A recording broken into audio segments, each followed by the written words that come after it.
성령 강림 후 세 번째 주일이면서 청의 선교주일 그리고 노예 선교주일 예배를 추하게 맞춰서 하나님 앞에 예배하겠습니다.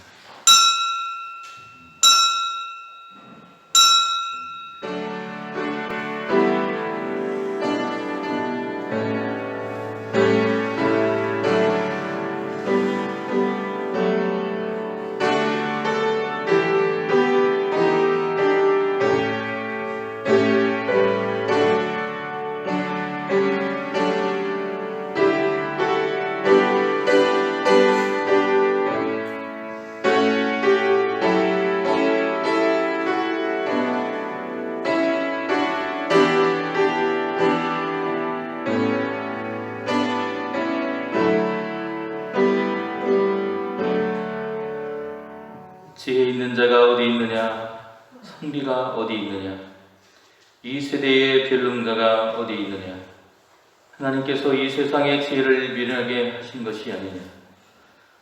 하나님의 지혜에 있어서는 이 세상이 자기의 지혜로 하나님을 알지 못하므로 하나님께서 전도에 미련한 것으로 믿는 자들을 구원하시기를 기뻐하셨도다. 아멘. 생명의 주관자이신 하나님, 우리에게 이 땅에 생명을 주셨고 하늘의 생명을 우리에게 주시기 위해 독생하신 아들을 내어주셨습니다. 그 사랑으로 그 은혜로 하나님의 백성 되어서 오늘도 살아가고 있음에 감사합니다.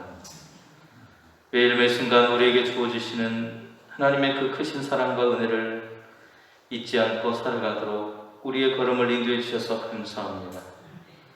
이 시간 베풀어 주신 은혜를 기억하고 감사하며 하나님 앞에 온 마음을 다해 뜻을 다해 정성을 다해 예배하기를 원합니다. 성령께서 우리의 예배를 인도하여 주셔서 하나님께 온전한 영광을 돌리는 이 시간이 되게 하여 주옵소서.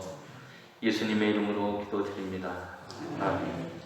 전능하사 천지를 만드신 하나님 아버지를 내가 믿사오며 그 외아들 우리 주 예수 그리스도를 믿사오니 이는 성령으로 잉태하사 동정녀 마리아에게 나시고 본디오 빌라도에게 고난을 받으사 십자가에 못 박혀 죽으시고 장사한 지 사흘 만에 죽은 자 가운데서 다시 살아나시며 하늘에 오르사 전능하신 하나님 우편에 앉아 계시다가 저리로서 산자와 죽은 자를 심판으로 오시리라. 성령을 믿사오며 거룩한 공예와 성도가 서로 교통하는 것과 죄를 사하여 주시는 것과 몸이 다시 사는 것과 영원히 사는 것을 믿사옵나이다. 아멘. 기도합니다.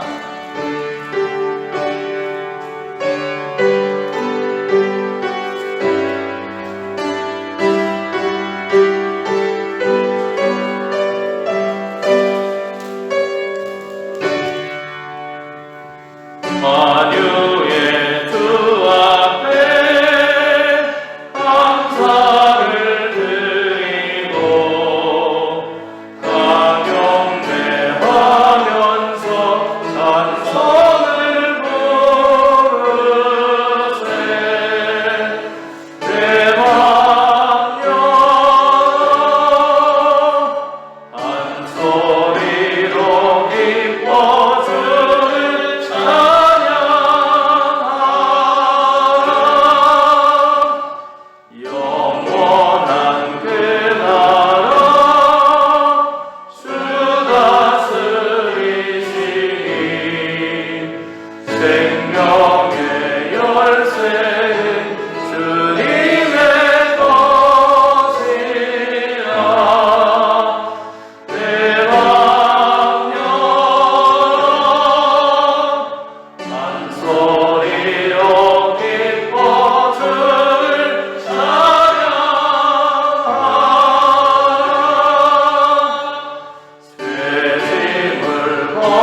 노래하며 그의 구원을 날마다 선포할지어다. 그의 영광을 모든 민족 위에 그의 위대한 행적을 남에게 선포할지어다. 여호와는 위대하시니 극진히 찬양할 것이요 모든 신보다 경외할 것이며 예수께서 또 오시되 너희에게 영광이 있을지어다. 아버지께서 나를 보내신 것 같이 나도 너희를 보내리라.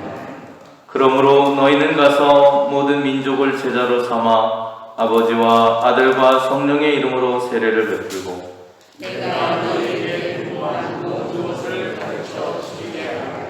볼지어다 내가 세상 끝날까지 너희와 항상 함께 있으리라 하시니라. 오직 성령이 너희에게 임하시면 너희가 복을 받고 함께 읽습니다. 예루살렘과 온 유대와 사마리아와 땅 끝까지 이르러 내 증인이 되리라 하시니라. 아멘.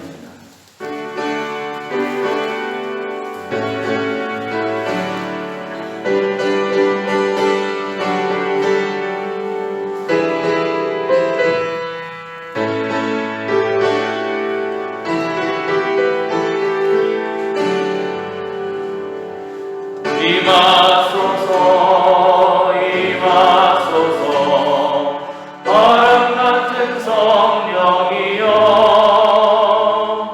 에스겔의 골짜기에 불어닥친 생명마라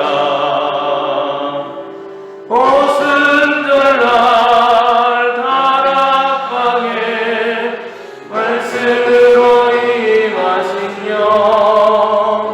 나의 영을 사로잡아 새로나게 하소서.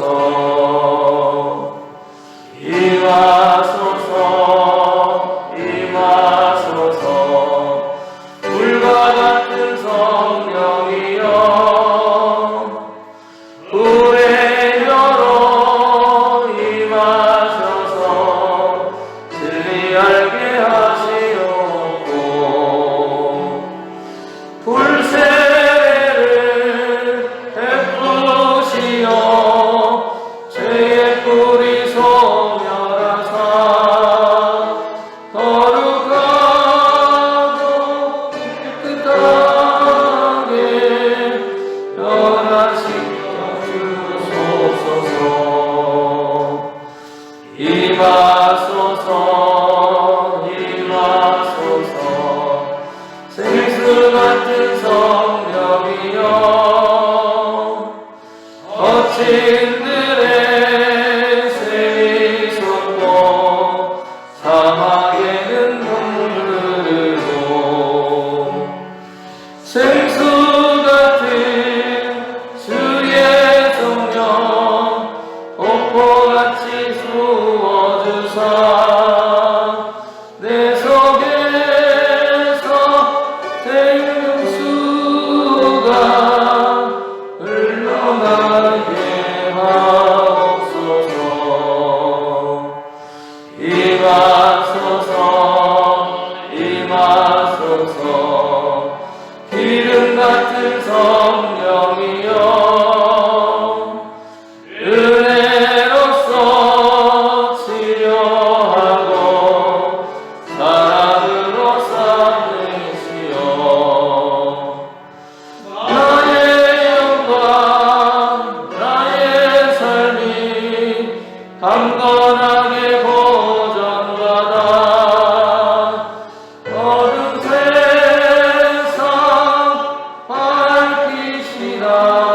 밝히시다가 들림 받게 하옵소서. 아버지시여,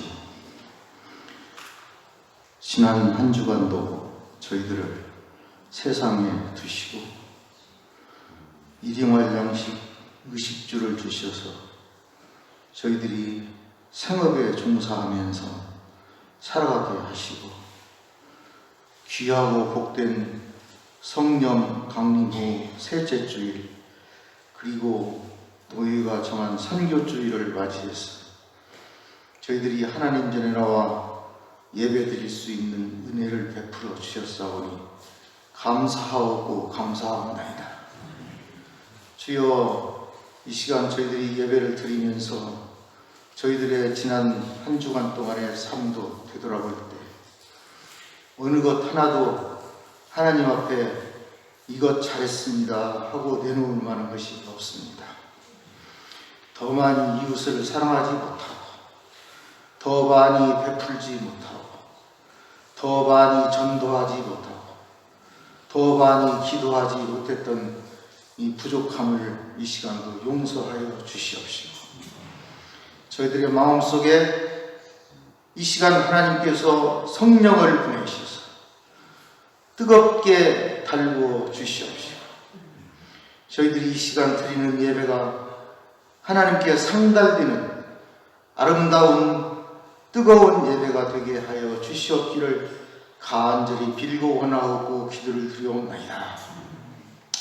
아버지 하나님, 저희 교회는 하나님께서 일찍이 소명을 주셔서 이 땅에 노아의 방주로 세워주셨는데, 아버지 하나님, 그동안에 한 일도 많이 있지만 세월이 가면서 쇠약해져 가고 있는 모습을 볼 때 하나님께 죄송하고 민망스러운 것 뿐이옵나이다.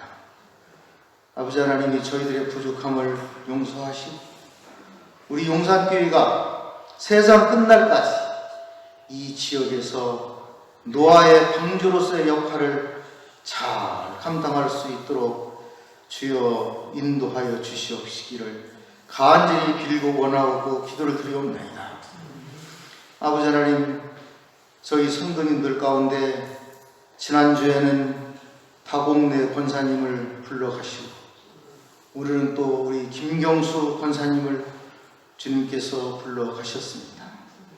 이미 그들은 천국에 가셔서 하나님 예수 그리스도의 우편에 하나님께서 앉으시고 세상 사는 동안에 수고하고 힘들게 살았다.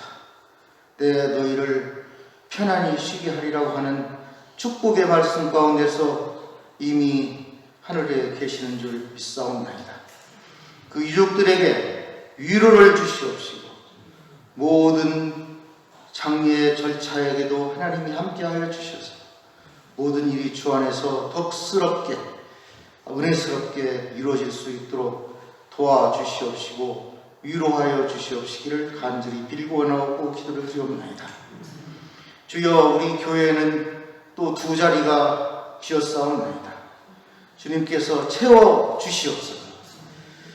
아버지 하나님이여, 연세가 많으신 우리 성도님들 하나님께서 돌보시고 특별하게 은혜를 입혀주셔서 아픈 어깨, 아픈 허리, 아픈 무릎, 아버지 하나님 낡은 육신을 주님께서 불쌍히 여기셔서 주님의 손으로 어루만져 주시고 아플 때마다 안수하여 주셔서 그 모든 아픈 곳이 하나님의 은혜 가운데 사그러들게 하여 주시옵시고 이 세상 하나님께서 두시는 날까지, 하나님께서 부르시는 날까지 아버지 하나님이여 건강한 영혼과 건강한 정신과 건강한 육체로 살아갈 수 있도록 도와주시옵기를 간절히 빌고 원하고 기도를 드리옵나이다.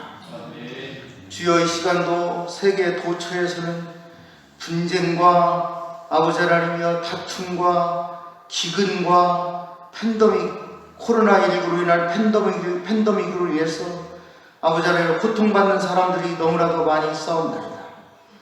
하나님, 그곳에도 예수 그리스도의 복음이 들어가서 그 복음으로 인해서 맑아지는 그런 나라가, 사회가 되게 하여 주시옵시기를 간절히 빌고 원하고 기도를 드리옵나이다. 평화를 주시옵시고 사랑을 주시옵시고 하나님 번영을 주시옵기를 간절히 빌고 원하고 기도를 드리옵나이다. 오늘 또 우리 교회를 비롯하여 전 세계 곳곳에 세워져 있는 예수 그리스도의 교회를 통해서 영광 받으시고 교회를 통해서 평화가 내리게 하여 주시옵시고 하나님의 크신 복이 이 땅에 임하게 하여 주셔서 이 땅에 평화와 사랑이 넘치는 아름다운 역사가 펼쳐지게 하여 주시옵소서. 아버지 안에 또한 간절히 기도드리는 것은 이 시간 하나님께서 눈동자같이 아끼시고 가장 사랑하시는 우리 목사님을 단 위에 세워주셨사오니 목사님을 통해서 전해지는 모든 말씀이 저희들의 마음을 뜨겁게 하여 주시옵시고 저희들의 마음 속에 살아 움직이는 아버지 하나님이여 산 생명의 말씀이 되게 하여 주시옵소서. 주여 또한 간절히 기도드리는 것은 아버지 하나님이여 객지에 나가 있는 저희들의 자녀들, 특히 군대에 가 있는 자녀들을 주님께서 불쌍히 여기시고 함께 하여 주셔서 오늘 또 안식일인데 그 교회, 군대 내에 있는 교회 가서 함께 예배드리면서 저희들이 받는 은혜와 똑같은 은혜를 받을 수 있도록 하여 주시옵시고 평안히 군대 생활 잘 마치고 돌아올 수 있도록 주여 역사하여 주시옵소서. 또한 지난 주간에 또 저 지난 주간에는 우리 교회를 좀 더 안전하게 꾸미기 위해서 아버지 하나님 수선 공사를 하였사옵니다. 이 일을 지휘하고 이 일을 기획하고 이 일을 추진한 아버지 하나님의 집사님에게 하나님 크신 은혜를 베풀어 주시옵시고 저희들은 말로만 수고했다고 하지만 하나님께서는 주여 그 공로를 잘 아시오니 주님께서 복으로 내려 주시옵시고 하나님의 축복으로 갚아 주시옵시기를 간절히 빌고 원하고 기도를 드리옵나이다. 아버지는 오늘 예배가 형식적으로 드리는 예배가 아니라 저희들의 마음 속에 정말로 하나님을 갈급하면서 드려지는 귀한 예배가 되게 하여 주실 것을 믿사오고 이 모든 말씀을 예수님 그리스도님 이름으로 기도하였사옵나이다. 아멘.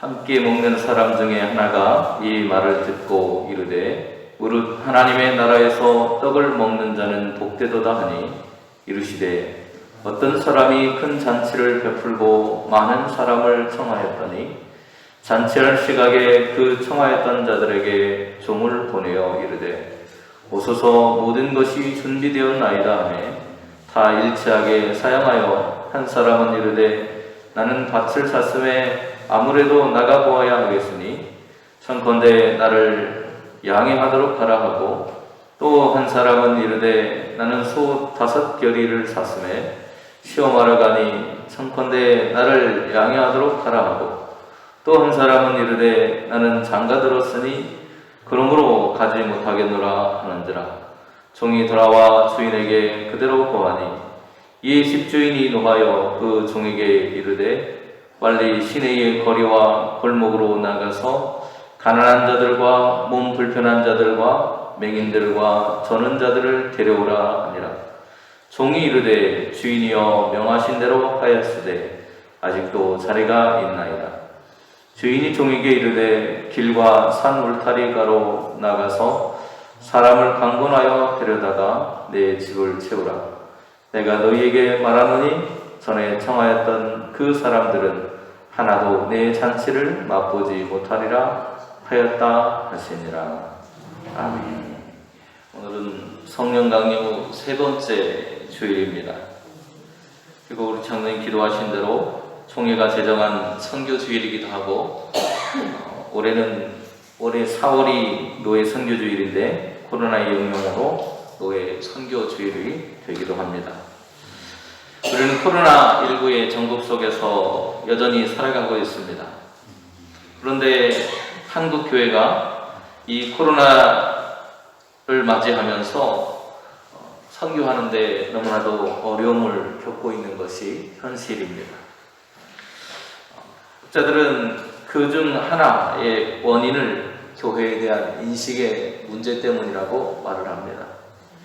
2020년도 작년이죠. 작년에 종교인들에 대한 신뢰 조사를 하게 되는데요.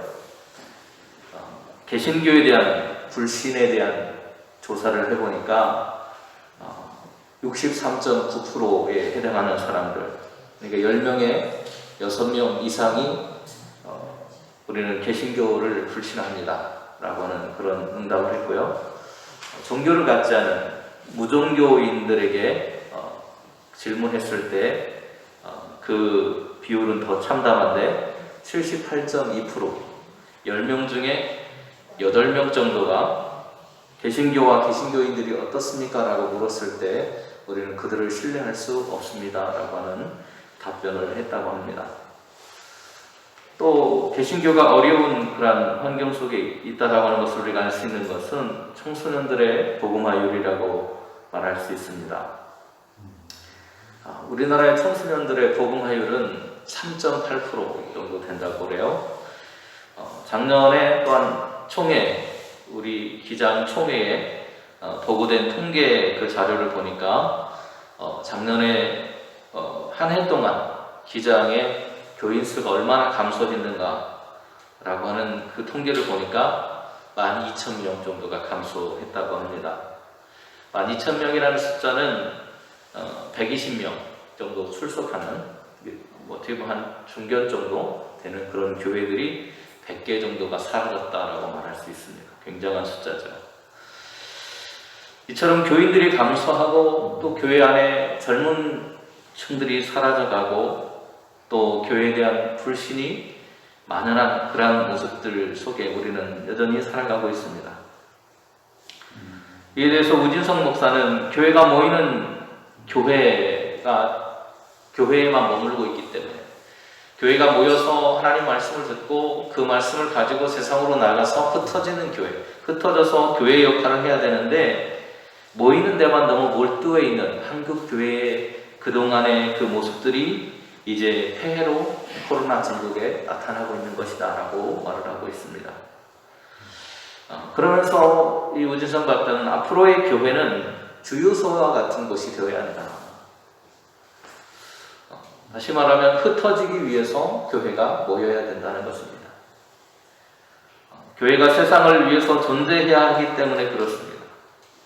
이 시간 말씀을 중심으로 해서 오늘 우리가 해야 하는 전도하는 삶, 또 그 방향에 대해서 우리가 다시 한번 깊이 묵상할 수 있는 귀한 시간이 될 수 있었으면 좋겠습니다. 앞에서 말씀드린 것처럼 교회는 선교에 굉장한 어려움을 겪고 있습니다.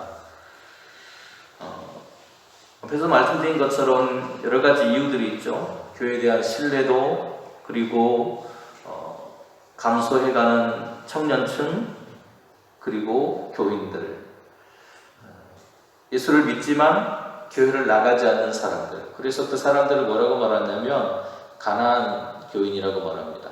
가나안은 거꾸로 뒤집어 보면 안 나가입니다. 안 나가. 교회 안 나가는 사람이에요. 예수를 믿지만 교회 기존의 그런 교회가 가지고 있는 그 모습들, 세상이 비판하고 있는 그 모습들이 그대로 보여져서 더 이상 교회에 나갈 수 없는 마음, 안타까운 그 심정을 가지고 살아가는 사람들이 점점 많아져 가고 있다라고 하는 것입니다. 교회가 복음을 전하지 못하는 그런 실패의 원인이라고 해야 될까요? 어려움을 겪을 수밖에 없는 이유가 무엇일까? 그동안 교회는 수많은 방법들을 동원했습니다. G12, 또 전도 사역, 또 여러 가지 모습들을 통해서 사람들을 교회로 이끌려고 수많은 노력들을 했습니다.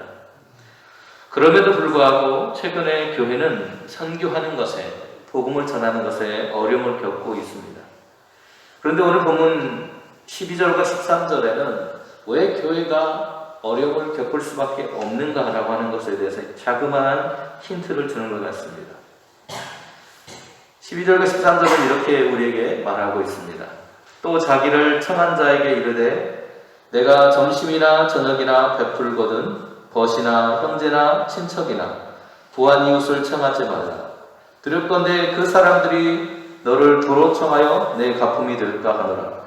잔치를 베풀거든 차라리 가난한 자들과 몸 불편한 자들과 저는 자들과 맹인들을 청하라. 이렇게 말하고 있습니다. 이 사람들은 예수님 시대 그리고 초대교회 시대에 교회로부터 소외되던 사람들입니다.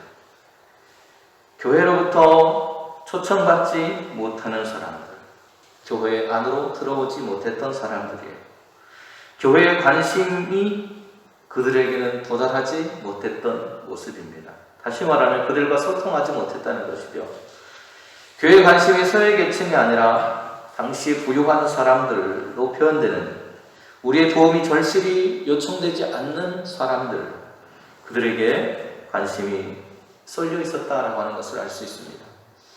그들은 자신들이 하나님의 선택된 백성이라고 하는 것에 자만하면서 그러한 모습으로 사람들을 따돌리고 소외시켰던 모습을 가졌는데 그것이 오늘 우리의 모습과 다르지 않다는 것이죠. 정작 우리가 도와야 할 사람들에게 교회가 관심을 가졌어야 하는데 그들에게 관심 갖지 못하고 그리고 교회만 중심으로 모이다 보니까 사회에 대해서 우리가 돌아볼 시각을 잃어버리고 있었다라고 하는 것입니다. 그래서 코로나19라고 하는 그 팬데믹 현상이 나타났을 때 교회가 사람들의 눈에 좋게 보이지 못했다는 거예요.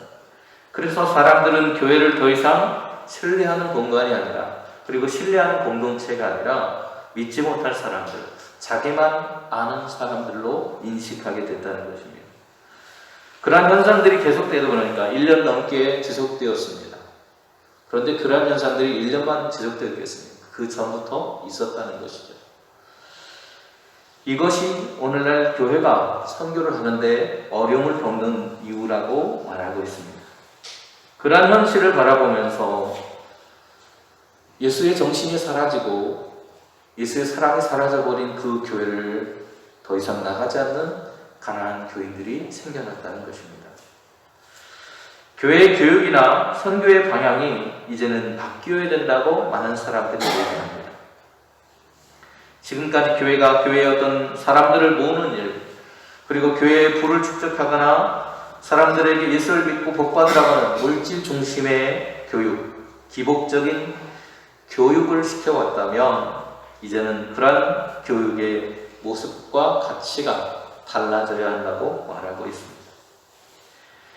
오늘 그 모습이 지속된다면 교회는 더 이상 사람들의 관심으로부터 멀어지게 될 것입니다. 오늘 그러한 현상을 본문 속에도 이야기해 주고 있는 것입니다. 교회가 모이는 것에만 집중되는 그런 집단이 아니라 모여서 하나님의 말씀으로 새로워지고 풍성해지는, 그래서 세상으로 다시금 나아가서 그 사람들의 어려움과 아파하는 그 현실을 보듬어주고 그들과 함께 아파해주는 그런 공동체가 될 때 성장 중심의 모습이 아니라 실망하는 사람들의, 불신하는 사람들의 시선을 뒤바꿀 새로운 형태의 교회의 모습이 필요하다고 말하고 있는 것입니다.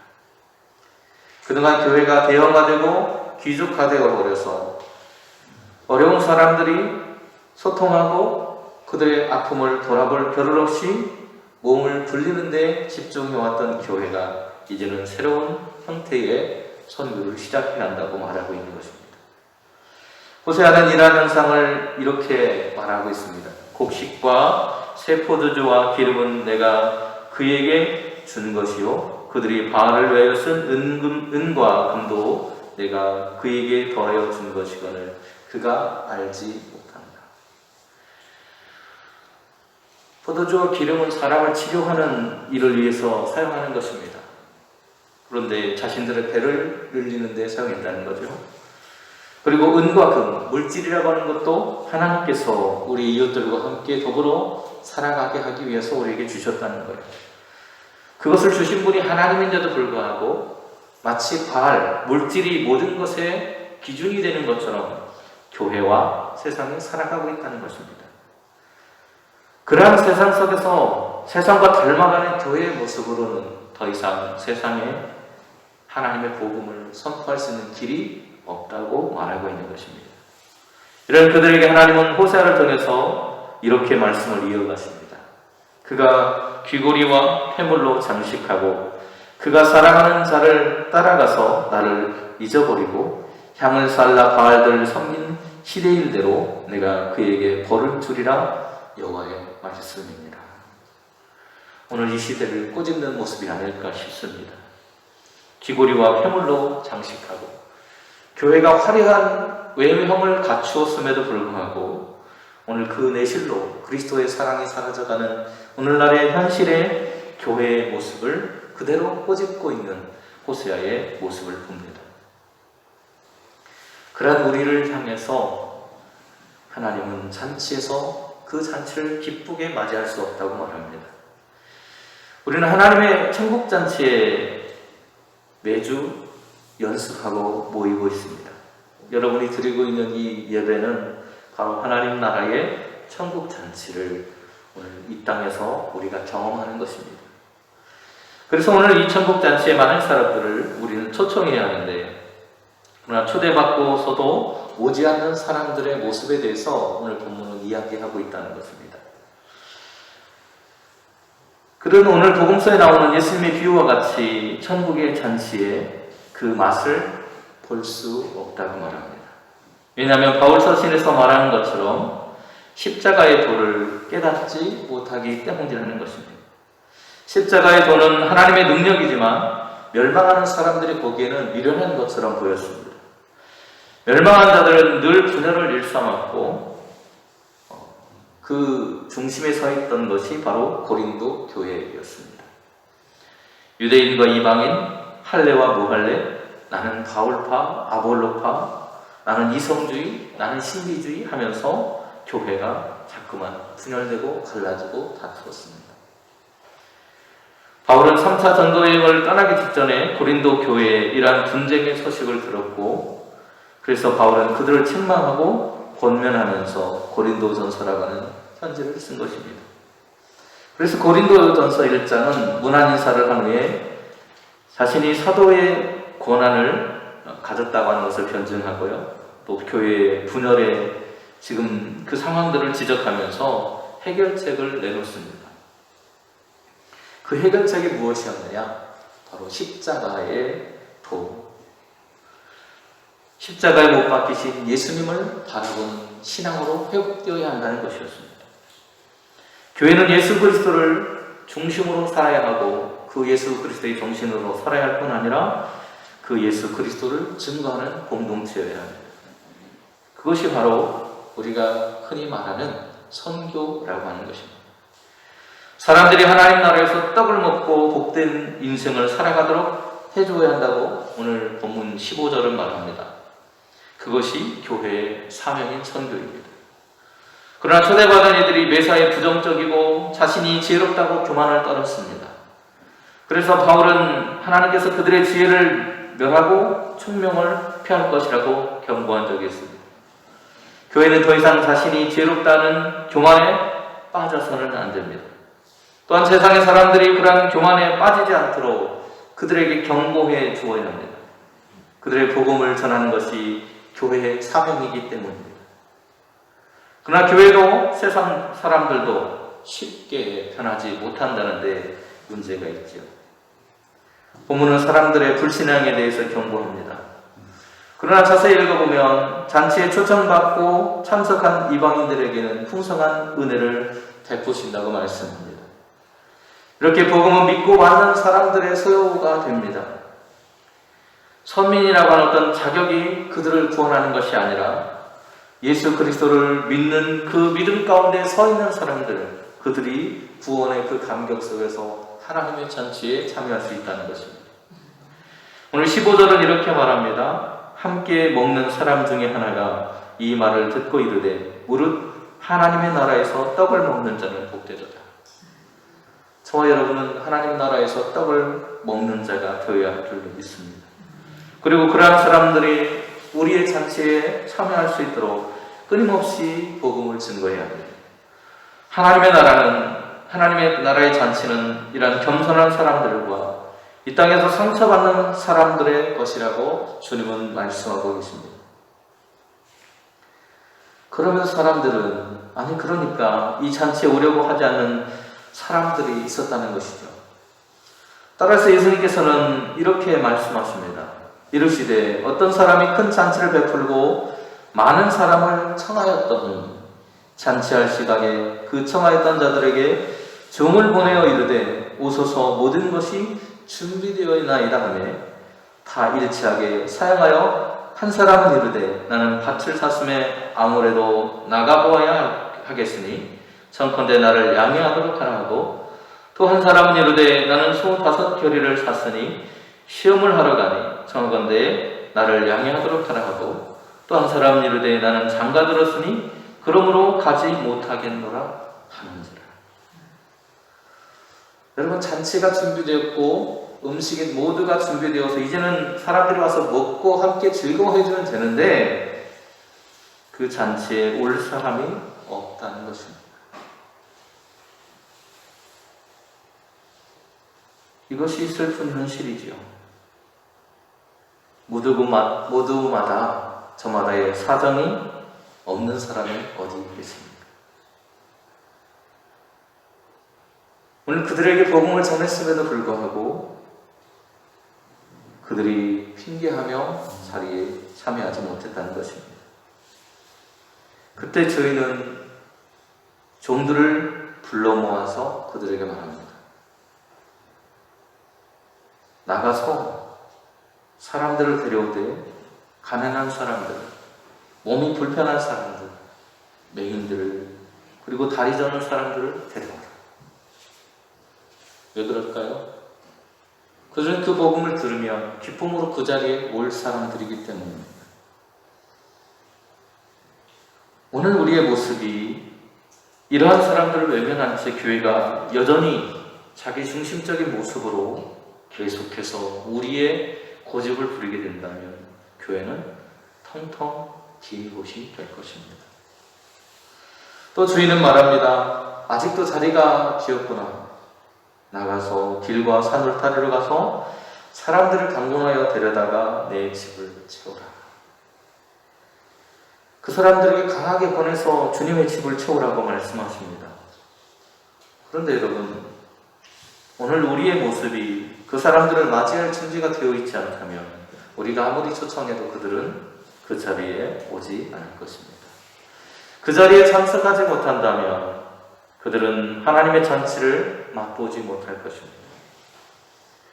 오늘 우리가 우리의 이기적인 욕심과 욕망에 휩싸여서 복음의 가치보다 우리의 삶의 유익을 더욱더 추구하는 교회가 된다면 우리는 오늘 하나님의 잔치에 참여할 수 없는 교회가 될 것입니다. 또 자신의 가치와 자신의 욕망만을 추구하는 그런 모습 속에서 오늘 회개하고 돌이키지 않고 교회가 변화되지 않는다면 사람들은 우리의 초청에 응답하지 않을 것입니다.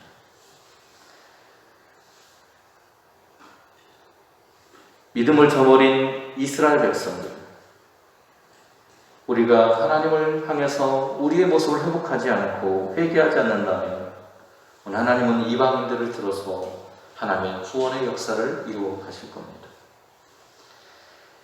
하나님을 잘 믿는다고 하는 유대인들, 그러나 그들은 제대로 하나님을 알지 못하는 헛똑똑이에 불과했습니다. 무엇이 정말 중요한지 모르는 모습을 보입니다. 바울은 서신서에서 그들을 십자가의 도를 깨닫지 못한 사람들, 헛된 지혜자들, 어리석은 총명자들이라고 꾸짖고 있습니다. 교회가 해야 할 일은 두 가지로 압축되는 것 같습니다. 먼저는 하나님을 바르게 알아가는 것입니다. 교회가 교회로서 신뢰를 회복하기 위해서는 우리가 먼저 하나님을 바로 알아야 합니다. 물질이 우선되는 그런 교회가 아니라 정말 그리스도의 가치가, 그리스도의 그 생명의 말씀이, 그리스도가 살아가신 그 삶의 그 모습이 우리의 우선순위가 되어야 할 것입니다. 교회가 교회로서의 모습을 잃어버리고 기복신앙에만 여전히 몰두한다든지 우리의 신이 하나님이 아니라 바알로 대변되는 물질과 기복이라면 오늘 우리는 우리의 이웃을 외면한 채 우리만의 중심주의에 빠져서 우리만의 모임에 빠져서 교회는 사회로부터 더욱더 불신당하는 공동체가 될 것입니다. 그들과 소통이 부재한 채 우리는 그들에게 외면당하는 것이 될 것입니다. 그렇기에 오늘 우리는 하나님을 먼저 아는 길에 서야 합니다. 하나님의 뜻을 떠난 채 자기 중심에 심취한 교회가 아니라 하나님이 원하시는 그 길과 하나님의 뜻이 무엇인지를 깨달아야 할 것입니다. 오늘 14장 21절은 이렇게 말합니다. 종이 돌아와 주인에게 그대로 고하니 이에 집주인이 노하여 그 종에게 이르되 빨리 시내의 거리와 골목으로 나가서 가난한 자들과 몸 불편한 자들과 맹인들과 저는 데리고 오라. 우리가 진정으로 알기를 기뻐해야 할 대상은 하나님이십니다. 우리는 예배라고 하는 잔치를 통해서 그 하나님을 알고 그 하나님을 사랑을 알아야 합니다. 거친 들과 같은 세상 속에서 우리가 악을 골짜기와 같은 사망의 그늘 아래서 살아간다 할지라도 하나님은 오늘도 우리를 위로와 소망으로 이끌어 주시기를 원하시는 분이십니다. 하나님은 그러한 하나님의 잔치에 오늘도 세상 속에서 방황하고 또 여전히 회개하지 못하는 교회를 또 수많은 영혼들을 초대하고 계십니다. 호세아서 2장 14절로 15절은 이렇게 우리에게 말합니다.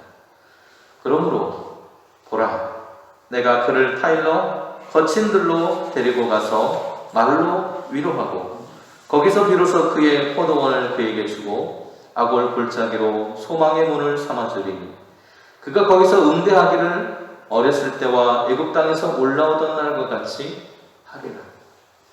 오늘 교회가 하나님께 은혜 받은 그 순간, 하나님의 일꾼으로 또 하나님의 동역자로 부름받은 그 순간들을 기억하고 하나님을 아는 일에 힘쓰고 하나님의 뜻을 찾아갈 때 교회는 사람들에게 신뢰를 회복하게 될 것입니다.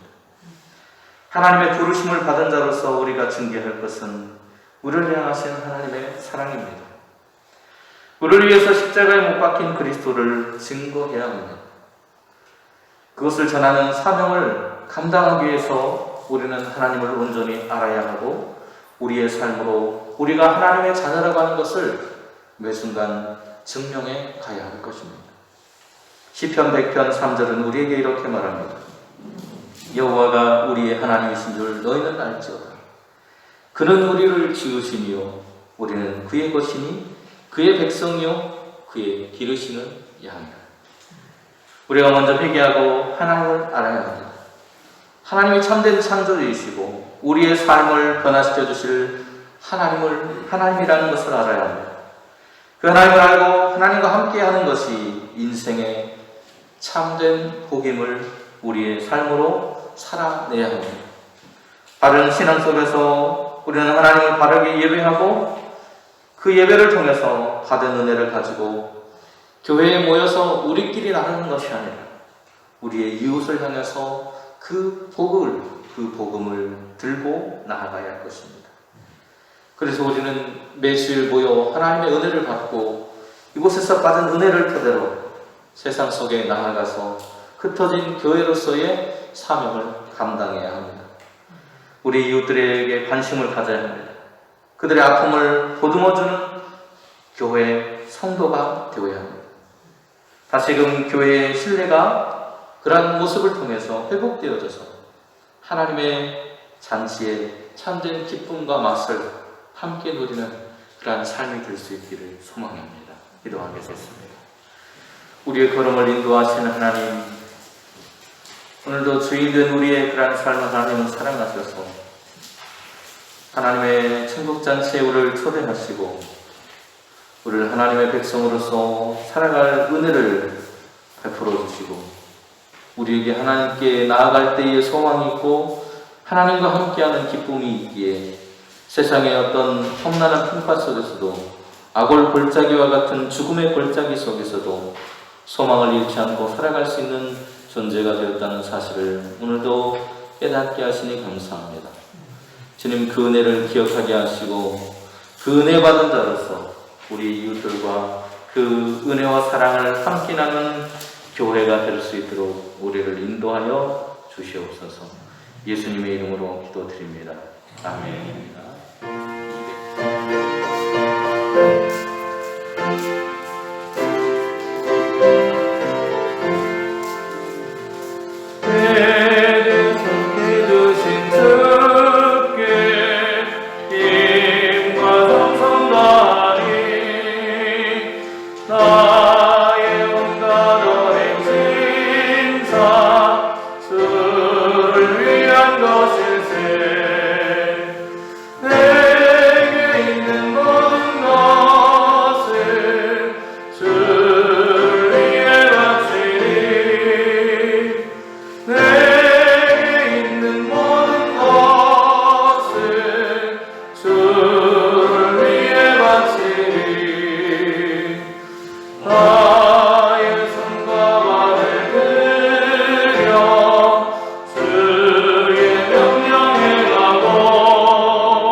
주장하시는 하나님께서 우리의 인생을 이끌어 가시기에 우리의 삶이 고단함 속에서도 소망을 얻고 하나님과 함께 희망 속에 살아갈 수 있는 은혜가 우리에게 있음을 늘 기억하며 살아가게 됩니다. 하나님, 이 시간 하나님 앞에 주신 은혜를 기억하고 감사하며 드린 예물들을 기억하여 주시옵소서. 하나님께서 모든 물질의 주인이시며 우리의 삶의 주인이신 것을 고백하며 주신 물질의 10분의 1을 덜어서 소득의 10분의 1을 덜어 11조의 예물을 드린 손길들이 있습니다. 기억하여 주시고 저들의 삶 가운데 언제나 동행하시는 하나님의 손길을 통해서 물질적인 어려움이나 삶의 고단함으로 인해서 저들의 삶이 넘어지지 않도록 늘 지켜주시고 눈동자처럼 붙잡아 주시옵소서. 장례를 마치고 하나님 앞에 감사의 예물을 드린 그런 가정이 있습니다. 당한 그 슬픔을 주님께서 위로하여 주시고 어루만져 주셔서 속히 그 슬픔을 딛고 일어서서 하나님과 함께 이 땅에서의 그런 은혜를 누리며 살아갈 수 있도록 도와주시고 슬픔이 아닌 하나님과 함께 소망 가운데 살아가는 그 가정이 될 수 있도록 하나님께서 인도하여 주셔서 외로운 인생길 달려갈 때에도 건강 주시고 또 주님 삶의 형통함을 주셔서 하나님과 동행하는 기쁨 속에 살아가도록 이끌어 주시옵소서. 부모님의 추도 감사를 드리며 하나님 이 시간 드려진 예물이 있습니다. 슬픔 속에 있는 그 마음을 위로하시고 그 마음 속에 부모님이 걸어가셨던 그 삶의 여정을 돌아보게 하시고 인생의 길 속에 말씀하시는 하나님의 음성을 깨달아 늘 주어진 삶을 온전히 감당하며 나아갈 수 있도록 건강과 평강으로 이끌어 주시옵소서. 범사의 삶을 감사하며 드리는 예물도 있사오니 그 가정을 주님께서 기억하시고 저들의 삶 속에 동행하시는 하나님의 은혜를 통해서 어려움 당하지 않고 범사에 더욱더 많은 감사하며 살아가는 저들이 될 수 있도록 인도하여 주시옵소서. 생명 주신 하나님께 감사한 예물이 있습니다. 하나님 늘 강건한 삶으로 인도해 주시고 하나님과 동행하는 기쁨을 알게 하시고 하나님께서 주시는 그 생명 가운데 오늘도 하나님을 기억하며 살아가는 인생이 될 수 있도록 이끌어 주시옵소서. 멀쩡한 공을 드린 손길도 있습니다. 하나님 이 한 달도 하나님께서 지켜주시고 붙들어 주셔서 늘 하나님과 동행하는 삶의 길을 열어주시고 그 길 속에서 하나님의 백성으로서의 삶을 누리며 살 수 있도록 은총을 베풀어 주시옵소서.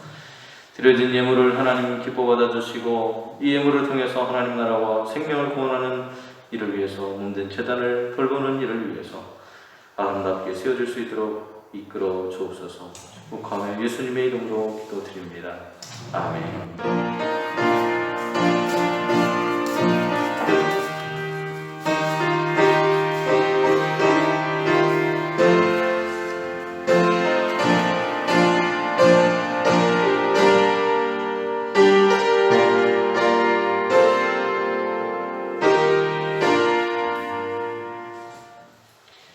이제는 우리의 생명의 구주가 되시는 예수 그리스도의 은혜와 우리를 사랑하셔서 독생하신 아들마저 내어주시며 사랑하신 하나님의 크고 놀라우신 사랑하신 것, 우리의 삶 가운데 오늘도 동행하시며 진리의 길을 걸으며 주의 복음을 전하는 일에 힘쓸 수 있도록 우리의 걸음을 인도하시고 동행하시고 교통하시는 성령님의 크신 은총이 주의 사명 감당하며 복음 증거하는 선교의 사명 감당하기로 다짐하고 결단한 우리 영산교회 모든 성도님들의 머리 위에와 그 가정 위에와 자녀들 위에 하시는 사업과 직장 위에 그리고 학교 위에 그리고 이 지역의 익산시 위에 이제부터 영원토록 함께 하시기만을 간절히 축원하옵나이다. 아멘.